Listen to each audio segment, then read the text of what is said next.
When the train pulled into the station, I finally told Chloe it was over. She just gave me this tired little smile, like she expected it. "Is this just because I gave the sleeper ticket to Ethan?" she asked. "Yeah," I said. She laughed a little, resting her forehead in her palm, shaking her head like she was dealing with a toddler throwing a temper tantrum. "Okay, so what's it going to take to fix this?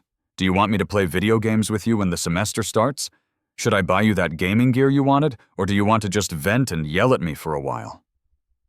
Before I could even open my mouth to respond, Ethan, the student Chloe was mentoring, called out to her in a shy, quiet voice.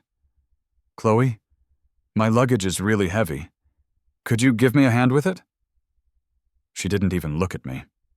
She immediately turned around, tucked Ethan under her arm like a protective mother hen, and pushed her way through the crowded platform, leaving me standing there alone with two massive suitcases. I pulled my phone out of my pocket and typed a text to my mom. "Mom, please cut off all of Chloe's credit cards. Right now." Chloe never seemed to understand that I only got angry when I actually cared about her. Once I stopped caring, she didn't matter to me at all. The train station was absolutely packed since everyone was heading back to school. Chloe had been the one who insisted on taking the long train ride for the experience, so I had canceled my flight plans without a second thought to make her happy. I had spent days looking up travel hacks, buying the best snacks, packing playing cards and portable chargers, and even bringing the specific pillow Chloe couldn't sleep without. I had everything ready. But on the day we were supposed to leave, Chloe got a phone call and ditched me halfway to the station. "Mark, something urgent came up. Be a good guy and meet me at the station, okay?" I was confused. "What's so urgent? Do you need help?" But she had already hailed a taxi and jumped inside without answering. Chloe wasn't usually impulsive, so I assumed it had to be an emergency. I actually felt worried standing there at the station entrance, anxiously waiting for her. Then she waltzed into view, hand in hand with Ethan, laughing and joking. It felt like someone had dumped a bucket of ice water over my head. When Ethan saw me, he quickly yanked his hand away. "Mark, don't get the wrong idea. Chloe was just holding my hand so I wouldn't get separated in the crowd." I let out a harsh, dry chuckle. "Is that right? Should I buy you a toddler leash so she can keep track of you better?" Ethan looked down, acting embarrassed. Chloe laughed, swatting at the air. "Oh, stop being dramatic. A leash? Don't be mean." She reached out to touch my cheek out of habit, but I pulled back coldly. "So, was this your urgent business? Picking him up? Are you jealous again?" She acted like my reaction was cute, reaching up to ruffle my hair with an exasperated sigh. "Ethan has a lot of stuff and couldn't get a ride.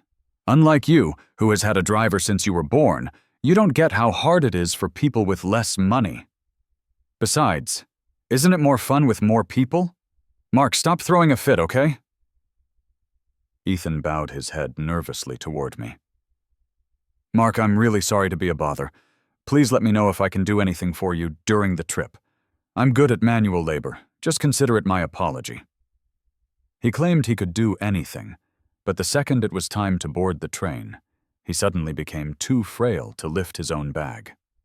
"Ah," Ethan wobbled slightly. Chloe immediately abandoned me. "Mark, Ethan isn't as strong as you. I'm going to help him get settled. Be good." She patted my head quickly and then carefully supported Ethan as they walked away, not even bothering to glance back at me. For some reason, my eyes started to burn.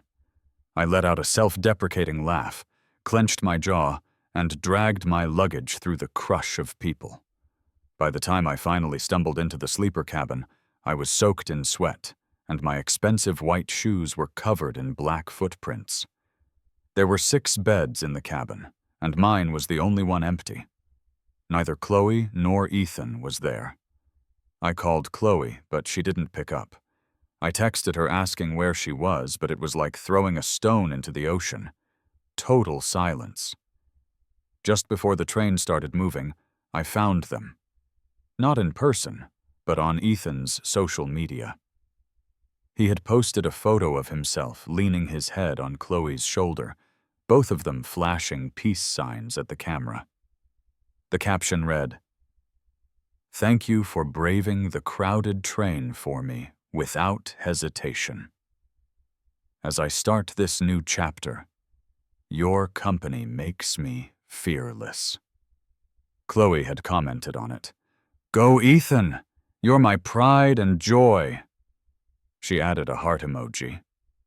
A tear hit my phone screen, fogging up the glass. I wiped my face roughly and typed a comment through the blur in my eyes. "Yeah, it sure looks fun, but I don't want any part of this kind of fun anymore."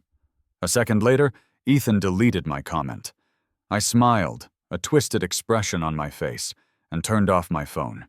Even in the sleeper car, the air was stale and heavy. The constant rocking of the train made my stomach turn, and the nausea got worse, until I eventually passed out. I don't know how much time went by, but I suddenly felt someone gently stroking my hair. Startled, I opened my eyes. Even through the dizziness, I recognized Chloe. I slapped her hand away. "Don't touch me," she sighed, giving me a helpless smile. "Are you still angry?" Okay, it's my fault. The train was too loud and I didn't hear my phone. You have the only sleeper ticket while Ethan and I are stuck in the hard seats. Aren't you happy yet?" I glared at her. She genuinely didn't think she had done anything wrong. She had changed so much. But deep down, I still felt a sharp sting of injustice. "Happy. Very happy," I muttered, fighting back the urge to vomit. My voice was cold. "Can you please let go of me? I need to sleep." "Still sleeping? You've been out like a light for hours."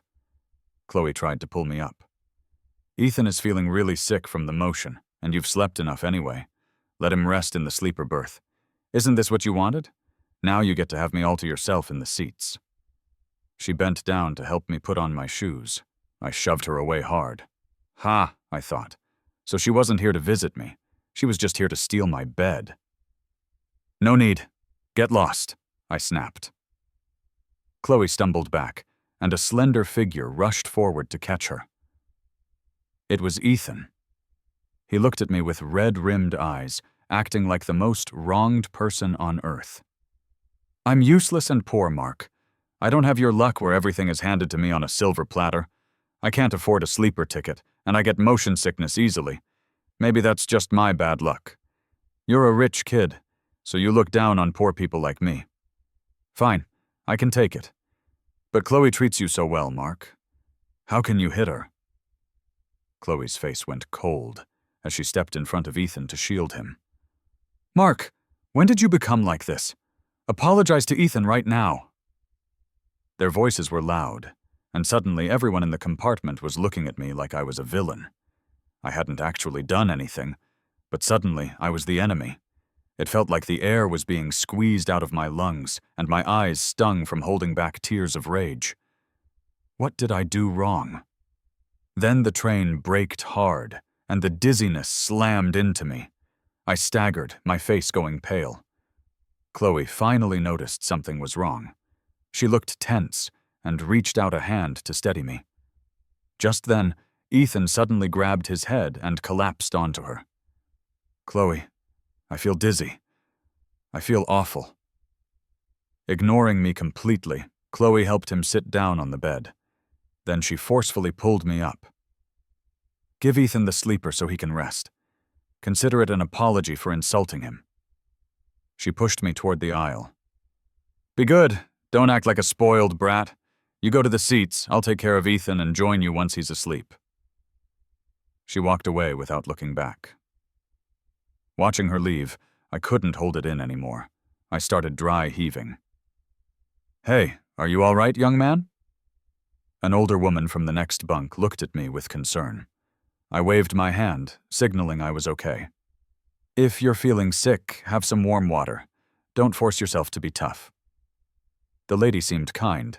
She flagged down a passing attendant. "Sir, can you help? This young man isn't feeling well. I'm going to get him some warm water." The attendant nodded. The woman handed me a cup of hot water. I thanked her, but I was too paranoid and nauseous to drink it. Instead, I just laid my head on the small table and dozed off. Late into the night, the train stopped and started intermittently. I was jolted awake. My motion sickness was worse, and my back and arms ached from the hard seat. I glanced to the side. A stranger was sitting there. Chloe, who said she'd be back soon, was nowhere to be seen. I checked my phone. It was 3:00 a.m. There was a text from Chloe sent at 11:30 p.m. "Ethan isn't feeling well and I can't leave him alone." A seat opened up in the sleeper car, so I bought a ticket. "Mark, you're strong. Think of sitting in the hard seats as a unique life experience. I'll find you in the morning, all right? Miss you."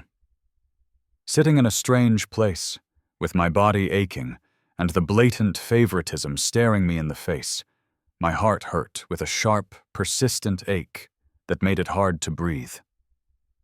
I realized the Chloe who promised to love me, protect me, and who felt sad whenever I frowned, was gone forever. I stayed awake in my seat, watching the morning light break through the window, alone.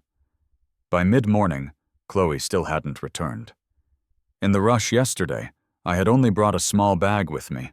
All my food and water were back in the sleeper car.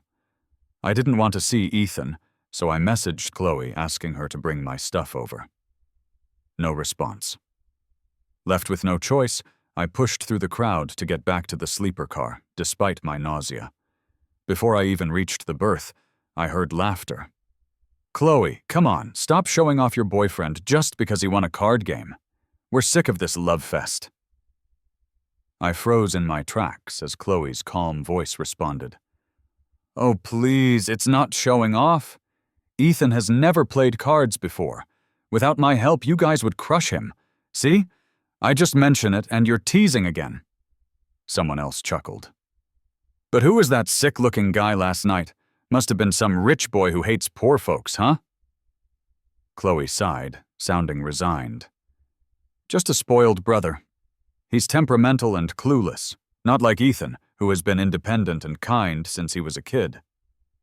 Those simple words were like barbed knives plunging into my heart and twisting. Chloe was lying. Back in high school, she had brought me a gift and nervously confessed, saying she didn't want to be just a sister figure, that she wanted to be my girlfriend when I turned 18. I had agreed, ecstatic that we'd be together. "Lost again. Ethan lost again. Get the biscuit ready." I walked into the berth area amidst the cheering. I saw 4 or 5 people sitting on the lower bunks. The expensive snacks I had bought were spread out everywhere. Ethan was leaning against the pillow I had brought specifically for Chloe. Chloe was leaning in close to him. The two of them had a biscuit stick between their lips, playing that game where you eat until you kiss. Chloe's eyes were gentle and focused, while Ethan was blushing red. I couldn't hold back anymore. I grabbed Ethan by the collar and landed a hard slap across his face. He yelped in pain. "Ethan!" Chloe quickly grabbed him. Seeing me, a guilty look flickered across her face, but she quickly adopted a stern tone. "Mark, what are you doing hitting Ethan? Apologize." All the anger I had, bottled up, exploded. "Apologize? Why? Was the biscuit tasty? What happened to being dizzy? Not feeling sick anymore?" Chloe hesitated, trying to explain, but Ethan interrupted. "Eating your biscuit was my fault. I'm sorry." He slapped his own face hard. "I was feeling dizzy and unwell, and they suggested playing cards to help distract me. Is one slap enough?" He slapped himself again. "Enough? If not, I'll kneel and apologize, okay?" Tears streaked down his face as he lunged toward me, pretending to try and kneel. Instead, he collided with a passenger walking by with a bowl of instant noodles. In a heartbeat, the scalding soup dumped all over my foot. I grunted in pain, but my noise was drowned out by Ethan's screaming. "Chloe, it hurts! It really hurts!" He showed Chloe his arm, which had a few tiny red marks. Chloe immediately looked distressed, taking his hand protectively. "Mark, you really let me down." She looked at me with anger. My face was pale from the burning pain. "Chloe, are you blind? Didn't you see he knocked over the noodles and I'm the one who got burned?" Chloe paused and looked down at my feet. Ethan chimed in. "Mark, lying is wrong. You're wearing shoes, so the soup didn't touch your skin. How can you trick Chloe like that?" Chloe's face grew even more serious. She looked at me coldly. "Mark, being snobby, petty, hitting people, and now lying? When did you become like this? I'm taking Ethan to treat his burns. You need to stay here and reflect on yourself." Chloe helped Ethan toward the washroom, leaving me standing there in a daze. True, unlike Ethan with his bare arms, I was wearing shoes. But those shoes were the mesh, breathable sneakers I had recently bought. The exact same pair I bought for Chloe. The boiling liquid had gone right through. After a while, I lowered my head with a bitter laugh, then limped into the crowded corridor. I went to the bathroom alone to quickly rinse my foot with cold water. As for burn ointment, I'd have to wait until we got off the train. At least the ride was almost over. When I returned, limping, the kind lady from earlier expressed her concern again. Seeing my guarded expression, she kept her distance. Hours later, as the train slowed down for the final station, Chloe finally came back to the hard seat carriage. "Have you reflected on your behavior?" she asked, reaching out to fix my hair. I ignored her, turning my head away. Chloe sighed helplessly. "I'm sorry. The train signal was bad, so I didn't see your texts.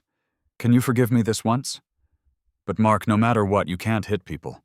Bullying isn't something good boys do." With a compromising tone, she put her arm around my shoulder. "Let's say this is the last time, but you have to promise not to bully Ethan anymore, okay?" I didn't answer. It didn't matter to me anymore. I didn't want to talk about it. But Chloe assumed I agreed. She smiled and kissed my forehead. "Good boy. That's more like it." This is the Mark why love. Before, I would get shy and happy when she kissed me. Now, it just felt disgusting. "Come on, let's pack up and get off," Chloe said, reaching to pull me up. I ignored her hand and stood up on my own. She thought I was still sulking and pinched my nose playfully. "Fine, don't hold my hand then, but stick close. I don't want to lose my boyfriend at the station." No, I thought. You already lost him. The announcement pulled me from my thoughts, reminding passengers to grab their belongings. The train stopped, and Chloe and Ethan disappeared into the crowd immediately. Looking at my two big suitcases, I took out my phone and messaged my mom. "Mom, seriously, cancel all of Chloe's cards immediately." I looked down at the platform, trying to figure out how to get my heavy luggage off the train myself with my burned foot. The kind lady's voice chimed in again. "Oh, it's you, young man. These suitcases sure are big. Let me help you get them off the train." Before I could refuse, she handed me her jacket. "Hold this for me, would you?" She quickly grabbed one of my suitcases and headed out of the train. I barely managed to take the jacket. It smelled odd, like chemicals, but I dismissed it, thinking it was just the stale train scent.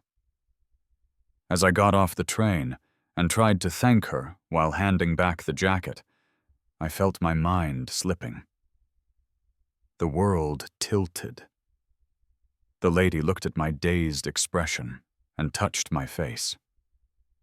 Ethan wasn't kidding. This face is so fair and tender.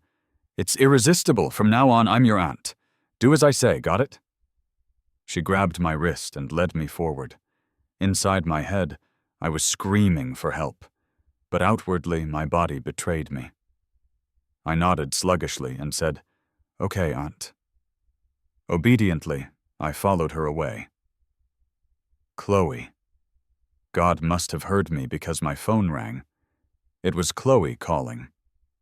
Hope flickered in my blurry vision. The lady smirked. "Don't bother. Your girlfriend is busy." She picked up the call and put it to my ear without a care. "Mark?" Chloe's voice came through. "Ethan got heat stroke. I'm taking him to the hospital first. Just catch the bus to school yourself, okay? Be good." Before I could even try to force a word out, Chloe hung up. I watched helplessly as my vision faded to black. At the taxi line, Chloe waited with Ethan. Her phone rang again. Seeing Mom on the screen, she answered quickly. Ethan noticed, his eyes gleaming as he listened carefully. "Mom, are you free now? What's up?" "Where is Mark? Did you two have a fight?" My mom's voice interrupted her, sounding worried. Chloe laughed it off. "Did Mark tattle on me again? He's so childish. I just helped a male classmate with his luggage. Why would Mark message you to cancel my cards over that?" "Why doesn't he answer my calls then?" My mom questioned sharply. "I can't reach him." Chloe paused. She knew my mom understood my personality. I wouldn't have asked to cut her off financially unless I was truly done with her. Chloe finally realized that maybe I was actually serious. "Mark's next to you, right? Hand the phone over. I want to have a word," my mom demanded. Chloe's breath hitched. "Mom, Mark's not with me right now." "Not with you? Then where is he? Why isn't he with you? I can't reach him and he doesn't know his way around that city." "The train station is too crowded," Chloe stammered. "Maybe his phone is out of battery." Ethan chimed in. "Chloe, what are you busy with?" Chloe thought the battery explanation made sense. She was about to tell my mother that, when she caught a familiar figure sprinting through the crowd out of the corner of her eye, shoving people aside. It was Sarah, our family friend. She was 3 years older than me and already a senior in college. "Is she here to pick us up?" Chloe wondered. But she had a bad feeling seeing Sarah running like that. "Sarah? Talk to me. Mom, I'm going to find Mark," Chloe said hurriedly, then bolted to chase after Sarah. "Chloe, where are you going? Chloe!" Ethan called out immediately. "Ethan, wait here. I'll be—" Chloe's words were cut short by Ethan's cry of pain. She turned around to find Ethan had fallen, his knee scraped and bleeding. Chloe hesitated, gritted her teeth, then quickly returned to help Ethan sit on a nearby curb. "Ethan, hang in there. I'll go check on Mark. I'll be back to take you to the hospital soon." Without waiting for Ethan to answer, Chloe ran off again. Ethan reached out but grabbed nothing but air. He bit his lip in frustration and quickly pulled out his phone to send a message. Though she only went back briefly to help Ethan up, the train station was chaotic. By the time Chloe resumed her chase for Sarah, she was gone. Chloe looked around everywhere but couldn't find her. Panting, she took out her phone and called Sarah. The call connected, but no one answered until it timed out. "Damn it!" Chloe cursed. She immediately called me, but all she heard was the automated message saying the call couldn't be connected. Over and over again. "Mark, where are you? Stop being stubborn. I was wrong. Please, call me back as soon as you get this, okay?" she texted. No response. She went to the student volunteer area to ask if anyone had seen me, but they all shook their heads. Anxiety began to overwhelm her. Her hand trembled uncontrollably. It felt like something terrible had happened. Unsure of what to do, Chloe spotted the security cameras above. Her eyes lit up, and she ran to find the station staff. But Ethan's call came in. Chloe ignored it. He called again. And again. "Just stay there and wait," Chloe snapped, as she finally picked up, only to hang up immediately after. Hearing there might be a missing student, the staff immediately pulled up the surveillance footage. Chloe provided the train number, and soon my image appeared on the screen. When she saw someone helping with my luggage, Chloe was relieved for a second, then realized the gap between. The train and platform was huge. 2 suitcases were impossible for me to handle alone with my injury. At this point, Chloe still thought it was just her oversight. Once she found me, she planned to apologize properly. But then she saw the woman in the video pinch my cheeks, hold my hand, and answer my phone. I just stood there, compliant, offering no resistance. Later, when I willingly followed the woman as she led me away, Chloe felt her heart stop.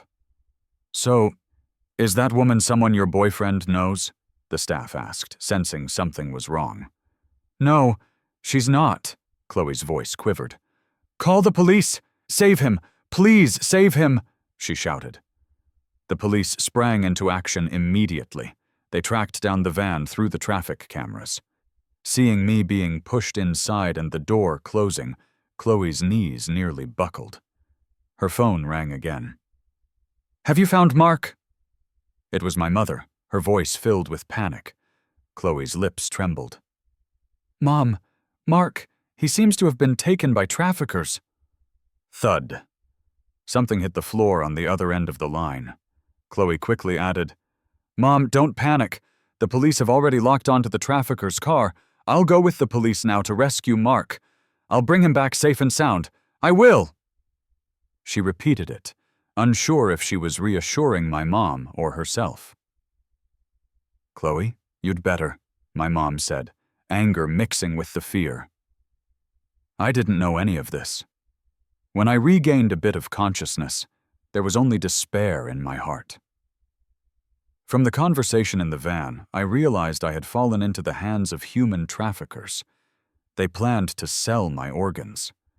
I never imagined a grown man like me would be tricked and drugged. Chloe had already taken Ethan and left. And judging from what the traffickers had said, it seemed Ethan was one of them. He would surely try everything to stop Chloe from discovering what happened to me. So when Chloe finally realized something was wrong, it would be too late. I felt a choking pain in my chest, hurt, fear, regret, and despair. "Hey, look! Isn't that motorcycle tailing us?" the driver up front suddenly blurred out. "Hell, it really might be," the woman who took me cursed. My dazed eyes shot wide open. Who could it be? Is it Chloe? Is she here to save me? "Hurry, and shake them off, quick!" the woman yelled at the driver. But then the sirens started. "It's over! The cops are here!" the driver shouted in panic. Not wanting to get caught, the kidnapper floored it, ignoring traffic rules and driving wildly. Boom! A loud crash. A furious impact. Before my consciousness faded completely, I saw Sarah rushing toward the wreckage, her face full of panic and worry. When I woke up again, I was in a hospital. I felt dizzy and nauseous. Before I could process where I was, I heard arguing outside the door. "Chloe, you have the nerve to show up here?" It was Sarah's voice. "I asked you, how were you taking care of Mark? How did he get kidnapped?" "That's none of your business. I'll apologize to Mark when I see him," Chloe said. "Get out of my way. Screw you. You think you can just see Mark? In your dreams." Sarah was so mad she was cursing. It sounded like a scuffle broke out, and the hospital room door swung open. A disheveled Chloe saw me. "Mark!" She rushed toward me, her voice hoarse. She was moving too fast and almost stumbled. "I'm sorry, Mark." She stepped forward, reaching out to hold my hand. I pulled away and just stared at her coldly without saying a word. Sarah grabbed Chloe by the collar from behind. "Get lost." Turning to me, Sarah's tone softened instantly. "Mark, does your head hurt? Are you dizzy? Do you feel like throwing up? Are you uncomfortable anywhere?" It was a flood of questions. I had never seen Sarah like this before. Well, actually, she was even more worried when she pulled me from the wreck. "Sarah, I'm okay. Mark, have some water. I'll help you drink." Chloe moved to the other side of the bed, offering a cup of water to my lips. Without hesitation, I smacked it away. "Get lost!" The water spilled, soaking Chloe's clothes. She paused, but quickly set the cup down like nothing happened. "Not thirsty? Then are you hungry? Want anything to eat?" Get lost." I cut her off, my voice ice cold. "Chloe, leave the room. Get out of my sight. Do you hear me?" Chloe turned pale, trembling as she knelt by the bed to meet my gaze. "Mark, I didn't take care of you, and that's why you were in danger. I'm sorry. You can hit me or yell at me. Just don't make me leave, okay? Mark, don't treat me like this. We're a couple, aren't we? Give me a chance to make up for my mistake, will you?" "Mistake? Couple?" I sneered. "We already broke up. First off, there's that." "Who said we broke up? A few angry words don't count. I don't agree." I ignored her denial. "Second, you were the one who wanted to try this long train trip, convincing me to agree. So, how did it go? Watching me get excited, looking up stuff, getting food and drinks ready, all for you and Ethan. You must feel great. Halfway through, you left me. When we checked tickets, you left me. You got on the train with Ethan, took selfies, and left me in the sleeper alone." I took a breath. "He said he was carsick. You woke me in the middle of the night to take my bed and sent me to the hard seats, leaving me there all night. No water, no food, nothing. What were you doing when I found you? Playing cards with him? Just kiss Ethan already. What's with the card game excuse? Aren't you tired of pretending?" As my words dripped with sarcasm, Chloe's face turned whiter. She seemed to only now realize the extent of what she did. "No, Mark, I didn't mean it that way. I won't see Ethan anymore, okay? I never wanted to kiss him. You're the only one I like." Ignoring her feeble explanation, I kept going. "You called me spoiled? Said I hit people? That I'm small-minded and a liar? Chloe, I wore the same breathable mesh shoes as you, remember?" Thinking of the boiling instant noodles spilling on my feet made her tremble, and tears started falling from her eyes. "But what does it all matter anyway? When you called to say I'd need to take the bus alone, do you know what I was doing? I was trying every way possible to ask you for help." "He's with the kidnappers," I said flatly. "But what did you do?" Even though I had lost all hope, talking about it brings tears to my eyes. I choked up. "You hung up the phone quickly to take Ethan to the hospital, and he was in on it with the kidnappers." Anger, hurt, and overwhelming fear surged inside me. I grabbed the plastic water pitcher by my bed and hurled it at a stunned Chloe. It hit her forehead, and blood trickled down, but she didn't seem to feel it. "No, no way. He's with the kidnappers. He's with them. Then does that make me an accomplice?" She collapsed onto the floor, quivering. "Chloe, get out. I'll never forgive you," I finally told her. Sarah stormed over, kicking her hard a few times. "Did you hear him? Get out!" Ignoring Chloe's pained grimace, Sarah grabbed her by the collar and dragged her out of the room. "Mark, I'm sorry. I didn't mean to hurt you. I really didn't know he—" Chloe's desperate voice faded as the door slammed shut. I wiped the tears from my face and smiled at Sarah, who had returned. "Sarah, will you call the cops about Ethan? And thank you." The effects of the kidnappers' drugs hadn't worn off yet, and I quickly drifted back into sleep. When I woke up again, my mom was there, her eyes red from crying. She had caught the first flight to get here. "Mom," I burst into tears. She already knew what happened from Sarah. Her voice was choked up. "Yeah, I'm here. Don't be afraid, Mark. I'm here. Please don't tell Dad. He's on a business trip and I don't want him distracted," I added. my voice still shaky. That's when Chloe showed up again, looking battered. Seeing Mom, she hesitated, but then rushed over and knelt in front of her. "Mom, I'm sorry. It's all my fault I got Mark into this mess. I just couldn't help but think of my days at the orphanage when I saw Ethan, and I wanted to help him. Please forgive me." She looked up, pleading. "There's nothing between us. Mark is the only one I love. Please forgive me this time. Talk to Mark. Tell him not to break up with me, please." "Get out!" Mom was furious and kicked her away. "Forgive you? Forgive you for what?" She kicked her a few more times before I stepped in to stop her. Not because I felt sorry for Chloe, but I was worried about Mom's health. Chloe misunderstood, though. She crawled over to the bed. "Mark, you still care about me, right? I knew you wouldn't want me hurt. Mark, I really get it now. I won't be foolish again. I'll only be good to you from now on. Please forgive me." She looked at me, eyes filled with hope.